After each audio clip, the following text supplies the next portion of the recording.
Kaixo, gu LH6 mailako ikasleak gara, eta gaurkoan egin dugun proiektua aurkeztuko dizuegu, 100 metroko lasterketaren jolasa. Proiektu honetan Scratch programa erabiliz eta programazioa landuz 100 metroko lasterketa bat sortu dugu.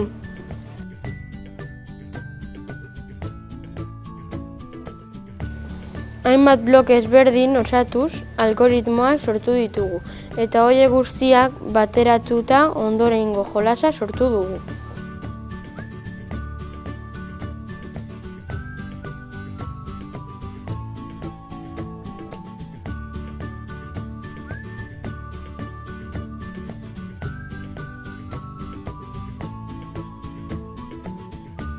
Ondoren, behin jolasa sortuta, makei plakak eta kableak erabili ditugu. Hauen bidez, ordenagailuko botoi bat sakatu beharrean, metalesko plaka hauek jarri ditugu botoi gisa. Ordenagailutik kableak luzatuz eta plakako botoiak elkarrekin konektatuz.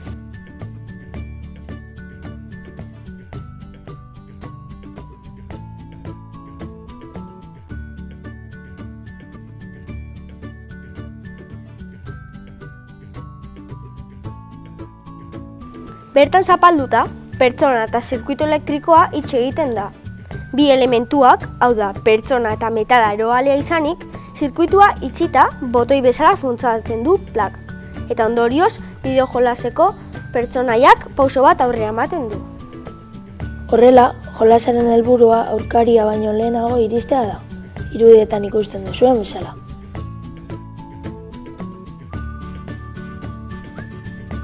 Horrez gain, jolasaren amaieran pertsonailu bakoitzak egin duen denbora agertzen da.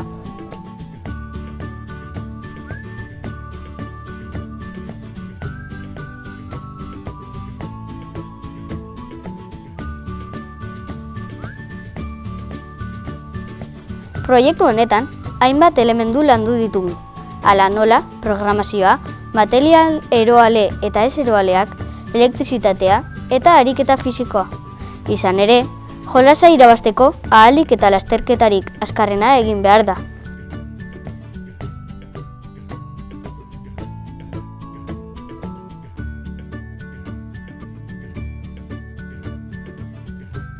Espero dugu gure proiektua gustatu izana. Eskerrik asko guztioi!